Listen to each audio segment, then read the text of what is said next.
29/5/2025 रोजी फिर्यादी श्री कुणाल गुलाबराव भादाणे यांनी सरकारवाडा पोलीस ठाणे येथे फिर्याद दिली की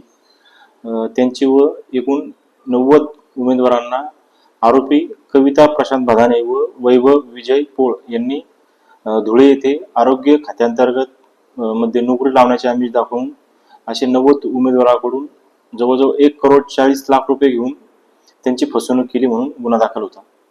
सदरचा गुन्हा हा गंभीर स्वरूपाचा असल्याने माननीय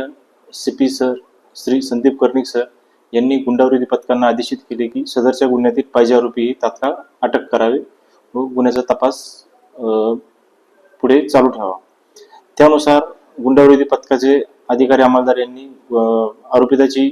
माहिती काढली असता यामधील आरोपी वैभव विजय पोळ हा रायगड जिल्ह्यामध्ये असल्याची माहिती मिळाली.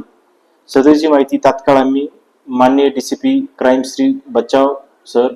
माननीय झोन 1 श्री किरण कुमार चव्हाण सर व माननीय Shri ECP crime Mitke sir यांना देऊन त्यांच्या मार्गदर्शनाखाली गुंडाविरोधी पथकाचे आमच्यासह पोलीस अंमलदार विजय सूर्यवंशी, प्रदीप ठाकरे, गणेश भागवत, अक्षय गांगुर्डे, राजेश राठोड, कल्पेश जाधव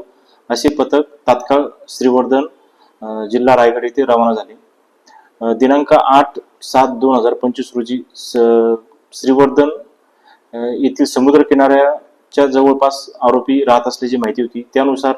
रात्रभर तेथील रिसॉर्ट, हॉटेल्स आणि होमस्टे वगैरे चेक केले